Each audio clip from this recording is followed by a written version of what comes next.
Welcome to this interview, Comrade Warmate. My pleasure. Thank you for having me.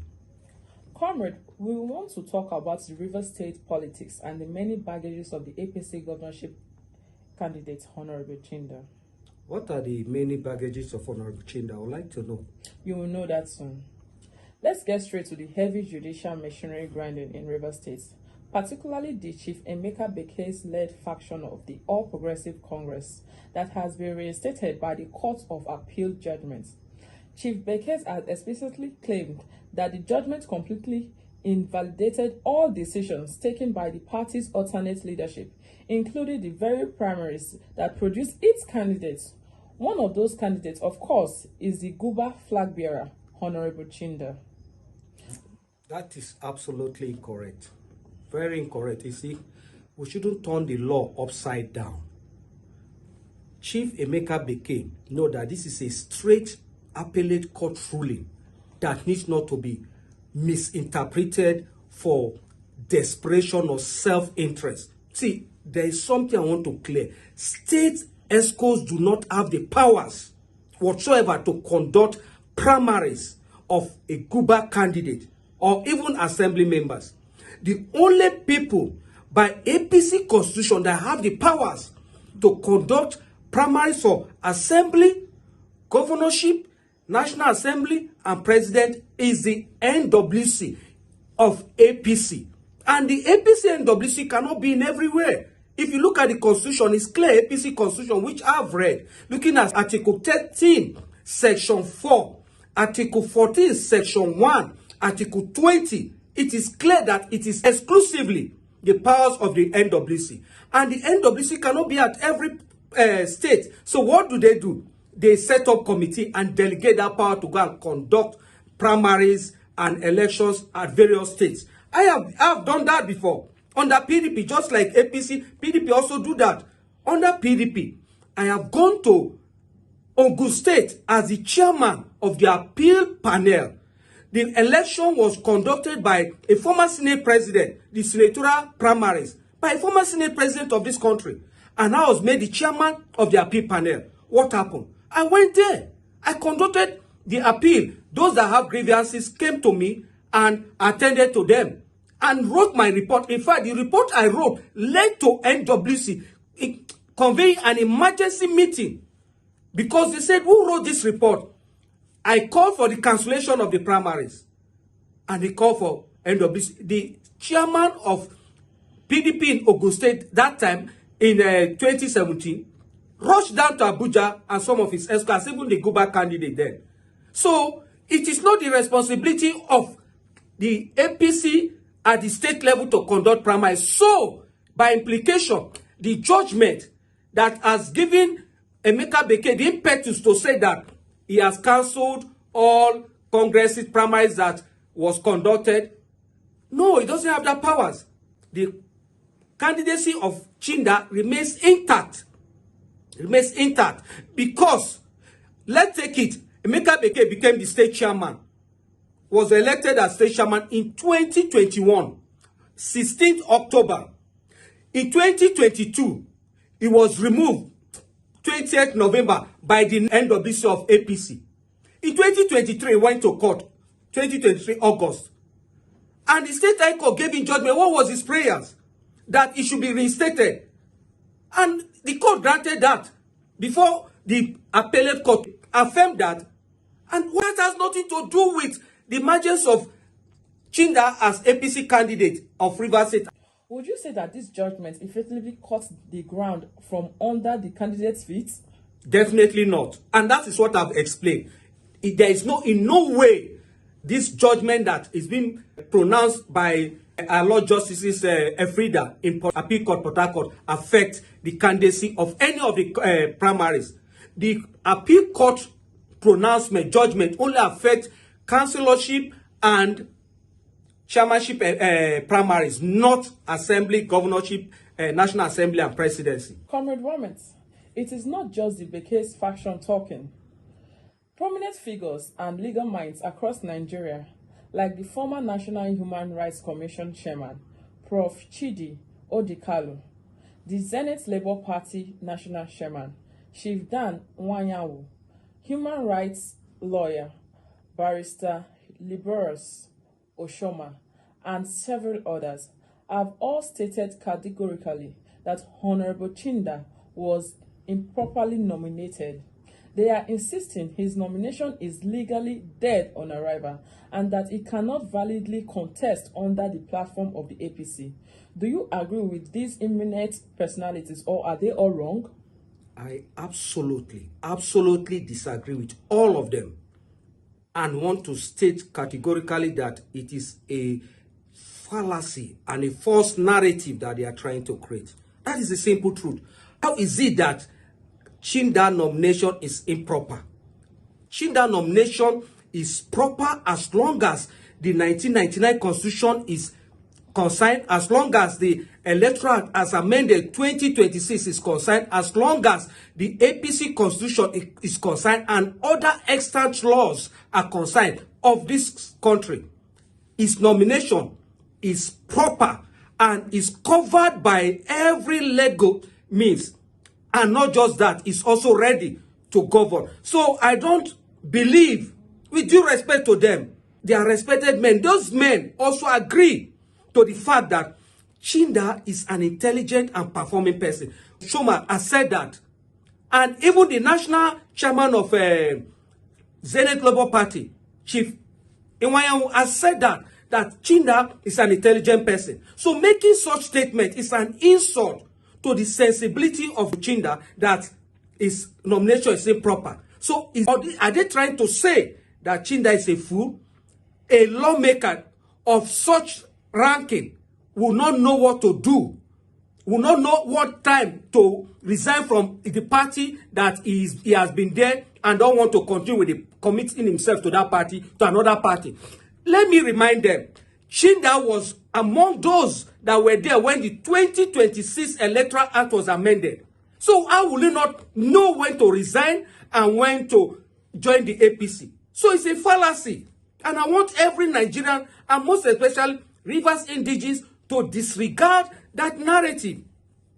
Even Professor Ondikalu further described the situation of Honorable Chinda, decamping as an organized crime, insisting that no court ruling could justify the circumstances surrounding Chinda's move to the ruling party.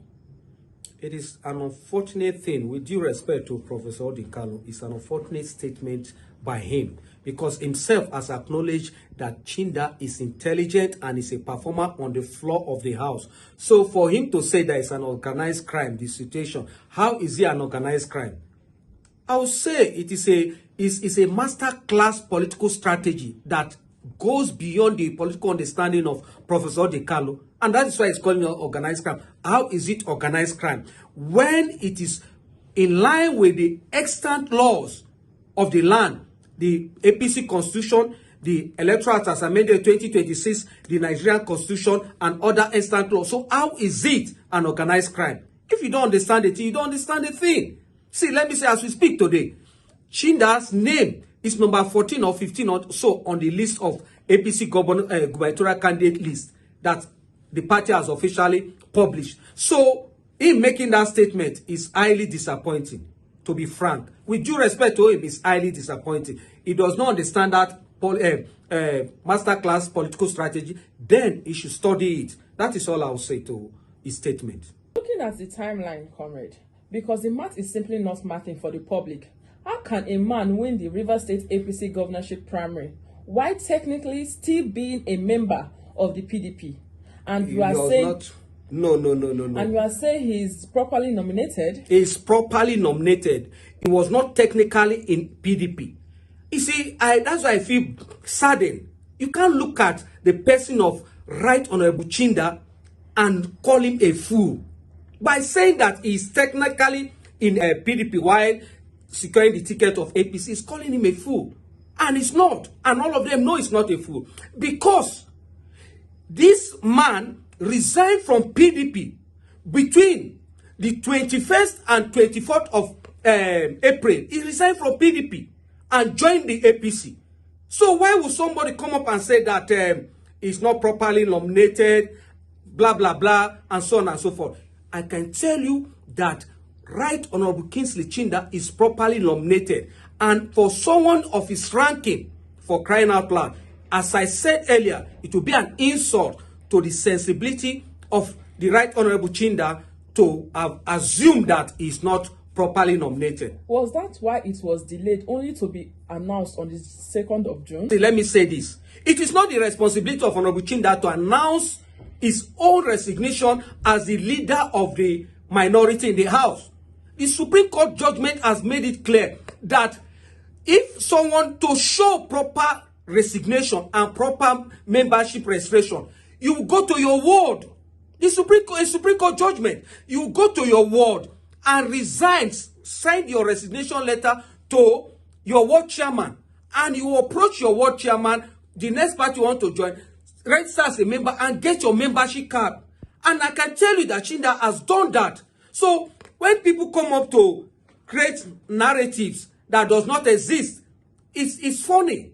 It's something that we should condemn. It's something that we should not buy into. It's absolutely political that Chinda for Abba.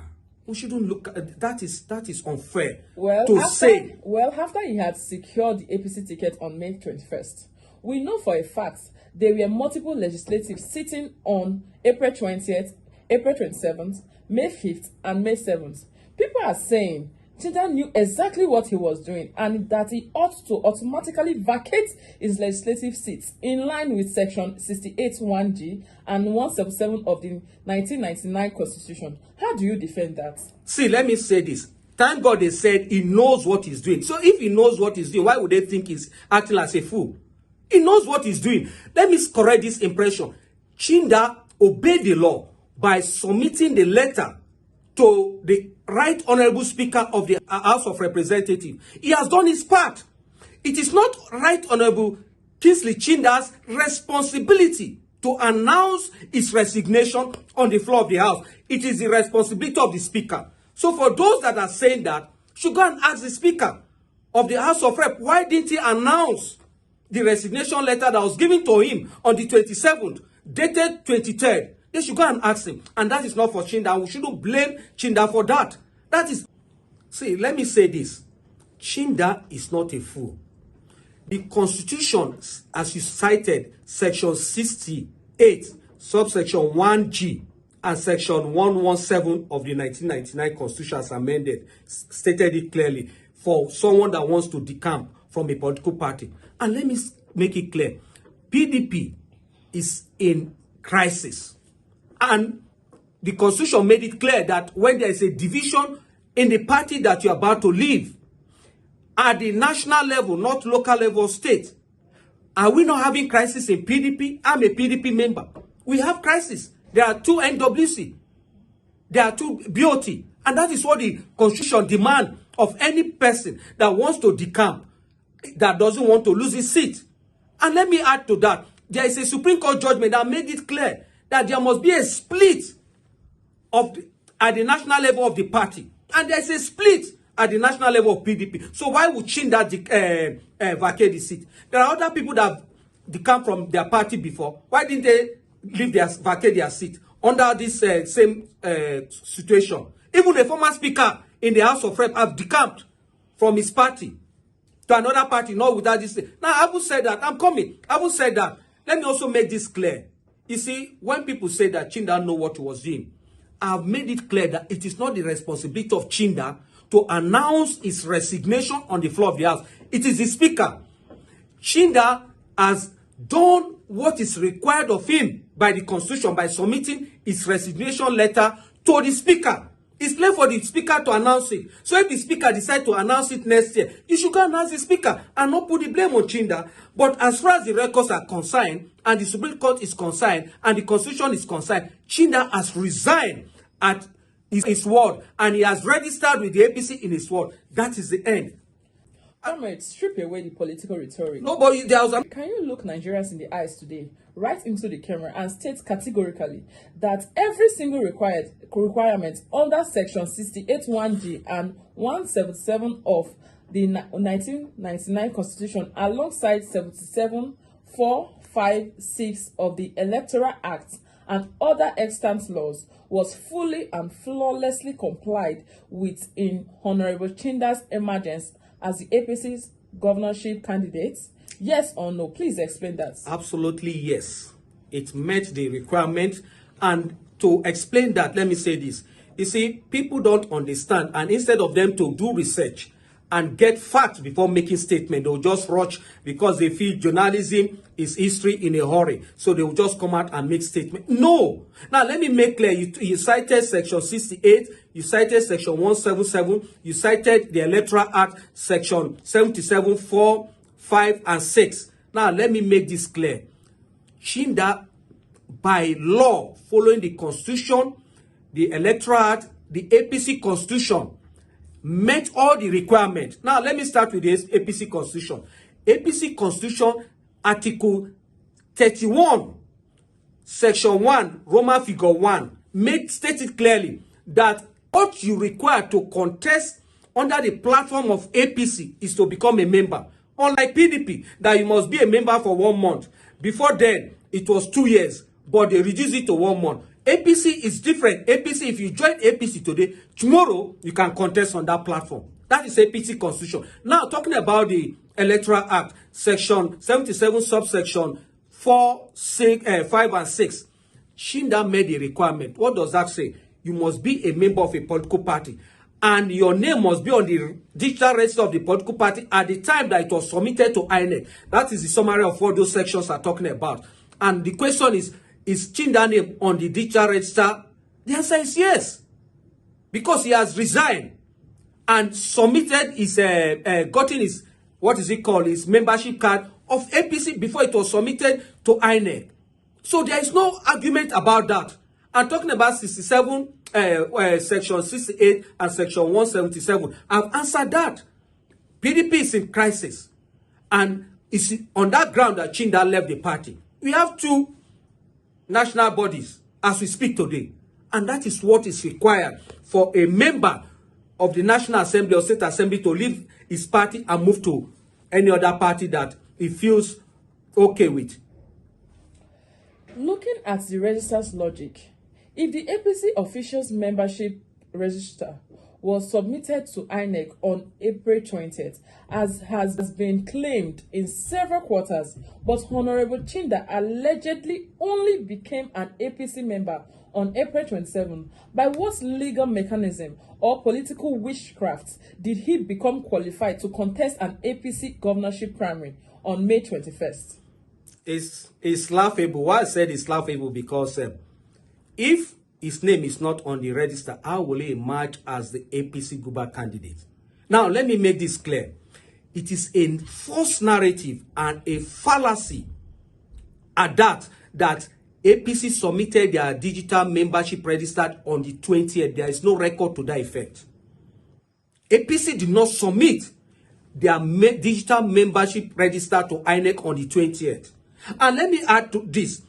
Those that were saying it, I watched the video of Barrister Oshoma that's made this statement and maybe other people. Now, the truth is that they forgot deliberately or indeliberately to recognize and appreciate the fact that there was a stakeholders meeting. INEC had stakeholders meeting on the 14th of March this year.